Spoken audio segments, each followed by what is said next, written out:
آپ کی 1973 کا آئین کیا ہے؟ سنو، آپ کا آئین 1973 کا آپ کے ایٹم بم سے زیادہ ویلیو اور حیثیت رکھا ہے۔ بتاؤ، ان لوگوں کو جواب دینا چاہیے جو کہتے ہیں مولوی اسلام کے لیے کیا کر رہا ہے۔ سنو، اب آپ کی معلومات میں اضافے کے لیے بات کہہ رہا ہوں۔ یہ بانیان پاکستان سے مخلص تھے، لا الہ الا اللہ کے نعرے سے بھی کیا تھے؟ مخلص تھے۔ وہ چاہتے تھے قائد اعظم پاکستان بن گیا تو ایک اجلاس میں قائد اعظم سے سوال کیا گیا، نیا ملک بنا لیا، اس کا دستور کیا ہوگا؟ اس کا دستور اور آئین کیا ہوگا نئے ملک کا؟ بتائیے۔ قائد اعظم نے قرآن پاک ہاتھ میں لے کر کہا تھا، یارو اس کے ہوتے ہوئے مجھے کسی اور دستور کو بنانے کی ضرورت ہے۔ اللہ اکبر۔ ایک اور موقع پر قائد اعظم نے کہا، ان کے جلسے ہیں، میں حوالے دے سکتا ہوں، خطبات چھپے ہوئے موجود ہیں۔ ایک اور موقع پر قائد اعظم نے کہا تھا، لوگو پاکستان ہم نے صرف زمین کے ٹکڑے کے لیے نہیں حاصل کیا ہے کہ ایک الگ ٹکڑا ہمیں مل جائے زمین کا، اس لیے نہیں، بلکہ یہ خطہ ہم نے اس لیے حاصل کیا کہ اس کو ایک تجربہ گاہ کے طور پر استعمال کر کے اسلامی ریاست کا نظام قائم کریں ہم۔ اور کہا تھا، لوگو ملک بنانا تھا، میں نے بنا کر تمہیں دے دیا، اب اس کو خلافت راشدہ کا نمونہ بنانا تمہاری ذمہ داری ہے۔ یہ ہمارا قائد ہمیں کہہ کے جا رہا ہے، یہ بانی پاکستان، کہ اس ملک کو کس کا نمونہ بنانا؟ بولو، آواز نہیں آ رہی، اونچی بولو نا۔ کس کا نمونہ بنانا؟ خلافت راشدہ کا، قرآن و سنت کے آئین اور دستور کے مطابق چلانا، یہ ہے میرا مشن اور ماٹو۔ یہ دو ٹوک بانی ہے پاکستان۔ کہتے جی قائد اعظم سیکولر سٹیٹ بنانا چاہتے تھے، پاکستان ایک سیکولر ریاست ہے، اس کو اسلامی جمہوریہ کیوں کہ سب بکواس کرتے ہیں۔ یہ دین دشمن ہے، ساری طاقتیں جو ایسے پروپیگنڈے پھیلا کے نوجوانوں کا ذہن خراب کرتی ہیں۔ خود پاکستان کے بانی کے مزاج دیکھو، اسلام کے بارے میں، پاکستان کے بارے میں وہ کیا کہہ رہے ہیں۔ بہرحال زندگی نے وفا نہیں کی، 2 سال وہ زندہ رہے، اس کو زیادہ آگے پروان چڑھانے میں وہ کچھ نہ کر سکے، بنانا تھا بنا کر دے گئے۔ اب آگے کیا کھیل کھیلا گیا؟ پاکستان کے پہلے وزیر اعظم کون بنے؟ لیاقت علی خان۔ بولو کون بنے؟ علامہ شبیر احمد عثمانی رحمۃ اللہ علیہ نے ایک تعلیمات اسلام نامی بورڈ بنوایا۔ وزیر اعظم پاکستان لیاقت علی خان کو انہوں نے کہا، جناب لا الہ الا اللہ کے نام پر ملک بنا تھا، اب وقت آ گیا، اللہ نے ملک دے دیا ہے، اب خدا کا نظام یہاں نافذ کرو، اب مدینے والے کی شریعت یہاں نافذ کرو، اور کسی کا نظام نہیں چلنا چاہیے۔ آئیں بائیں شائیں ہونے لگی، وہی لابی بیچ میں تھی نا جو رکاوٹیں ڈال دی، آج بھی بیٹھی ہوئی ہماری اسمبلیوں میں ایسے دین دشمن بیٹھے نہیں بیٹھے، یہ اس وقت سے چلے آ رہے ہیں، مسلم لیگ میں بھی گھسے ہوئے تھے، باقی پارٹیاں بھی ہیں۔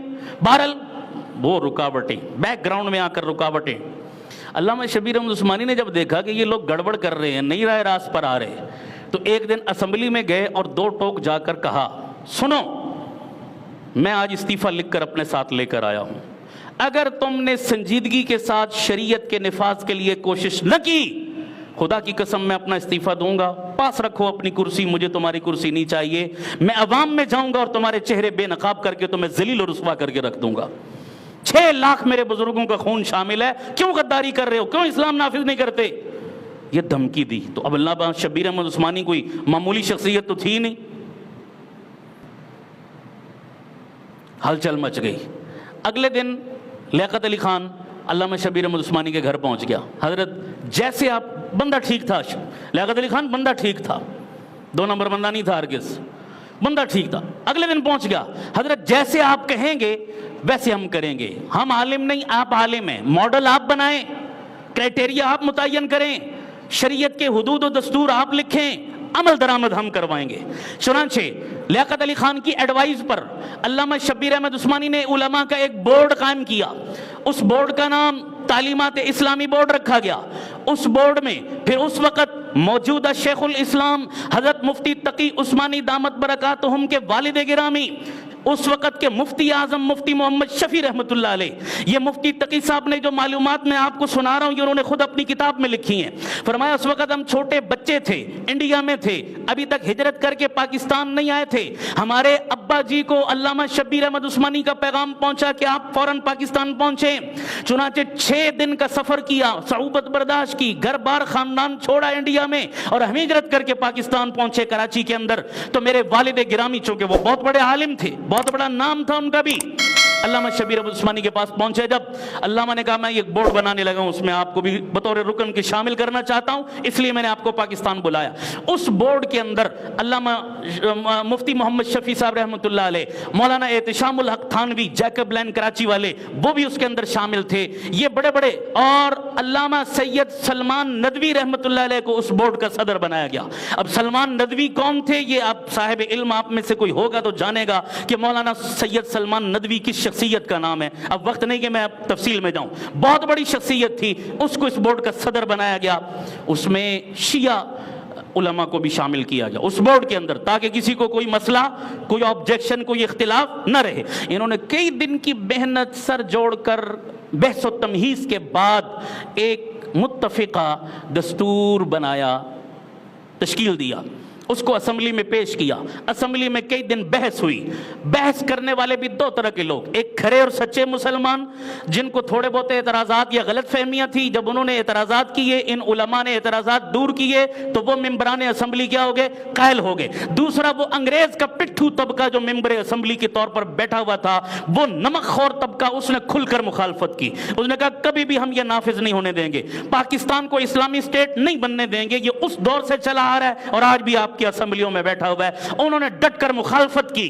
بہرحال لیاقت علی خان نے کسی کی مخالفت کو خاطر میں نہیں لایا اور اس دستور کو متفقہ طور پر پاس کر لیا، جس دستور کو علماء نے مرتب کیا تھا۔ اس کے سرخیل علامہ شبیر احمد عثمانی جمعیت علماء اسلام کے سربراہ تھے، ان کی سربراہی میں یہ پاس ہوا، اسمبلی میں پیش ہوا، کلیئر ہوا، اور وہی آپ کی قرارداد مقاصد بن کر آج بھی دنیا کے نقشے پر موجود ہے۔ قرارداد مقاصد آپ نے پڑھی یا نہیں پڑھی؟ مطالعہ پاکستان کے اندر، اور اس کا آپ کی قرارداد مقاصد میں کیا لکھا ہے؟ سنو مسلمانوں، ان باتوں کو بھی پڑھا کرو، چوکے چھکے یاد کرتے ہو فضول باتیں سنو۔ آپ کی قرارداد مقاصد میں یہ لکھا ہوا ہے پاکستان اسلامی نظریاتی اسٹیٹ ہے، اس ملک کی حاکمیت اعلیٰ اللہ کے پاس ہے، بندہ کوئی حاکم اعلیٰ نہیں ہے۔ حاکم اعلیٰ کون؟ سارے بولو۔ اور صدر اور وزیر اعظم یا جو بھی یہاں حکمران بنے گا، وہ حاکم اعلیٰ کی حیثیت سے نہیں، اللہ کے نائب کی حیثیت سے خادم بن کر کام کرے گا۔ یہ اس آپ کی قرارداد مقاصد میں لکھا ہوا ہے۔ اور دوسری بات، پاکستان کا کوئی قانون قرآن و سنت کے متصادم اور خلاف نہیں بن سکتا، یہ آپ کی قرارداد مقاصد میں لکھا ہوا ہے۔ اور یہی آپ کی قرارداد مقاصد جو 1949 میں آپ کے اسمبلی سے فورم سے پاس ہوئی تھی، لیاقت علی خان نے جس کو پاس کروایا تھا، یہی قرارداد مقاصد آگے چل کر 1973 کے آئین کی بنیاد بنی تھی۔ آپ کی 1973 کا آئین کیا ہے؟ سنو، آپ کا آئین 1973 کا آپ کے ایٹم بم سے زیادہ ویلیو اور حیثیت رکھتا ہے۔ پاکستان کی بقا کے لیے آپ کا ایٹم بم اتنا اہم نہیں ہے جتنا 1973 کا آئین اہم ہے۔ کو سمجھ آ رہی نہیں آ رہی؟ نظریاتی ملک ہے، اپنے آئین کو پڑھو، تمہیں پتہ ہی نہیں تمہارے آئین میں کیا لکھا ہوا ہے، امپلیمنٹ کروانا تو بات کی بات، تمہیں بتایا ہی نہیں جاتا۔ لکھا ہوا ہے اس کے اندر کہ حاکم اعلیٰ اللہ کی ذات ہے، کوئی قانون قرآن و سنت کے خلاف نہیں بن سکتا۔ پاکستان کا صدر، وزیر اعظم، تمام کلیدی عہدوں پر بیٹھنے والے لوگ مسلمان ہوں گے، کوئی غیر مسلم پاکستان کا صدر اور وزیر اعظم نہیں بن سکتا۔ اور یہ جو آپ کے آئین میں اتنی کڑی باتیں لکھی ہیں نا، مزے کی بات ہے یہ سعودیہ کے آئین میں بھی نہیں ملیں گے آپ کو۔ میں چیلنج کر کے کہتا ہوں دنیا کے کسی اسلامی ملک کے آئین میں اتنی بنیادی باتیں نہیں لکھی ہوئی جتنے آپ کے پاکستان کے آئین میں لکھی ہوئی ہیں۔ اور قرارداد مقاصد کو بھی پاس کروانے والا ملا، اور وہی قرارداد مقاصد جب 1973 کا آئین بننے جا رہی تھی، آپ کی اسمبلی میں 73 کے آئین پر بھٹو کے زمانے میں بحث ہوئی، تنقید ہوئی، کیل و کال ہوئی، بڑی محنت اور جتن اور تردد کر کے اس کو آئین کا حصہ بنوانے والا بھی علامہ شبیر احمد عثمانی کا روحانی بیٹا مولانا فضل الرحمان کا والد مفتی محمود جمعیت علماء اسلام کا صدر تھا۔ اونچی بولو یار سبحان اللہ، کیوں زبانیں گنگ ہو گئی ہیں تمہاری؟ کمال ہے، فضول باتوں پر نعرے مارتے ہو۔ میں کہہ رہا ہوں، خدا کی قسم اٹھا کے کہتا ہوں، تمہارا قائد، میں مانتا ہوں ڈاکٹر قدیر کا بہت بڑا احسان ہے، وہ اس ملک کو ایٹمی ملک بنا گیا، لیکن میں کہتا ہوں مفتی محمود کا ڈاکٹر قدیر سے بڑا احسان ہے، وہ پاکستان کے نظریے اور ایمان کو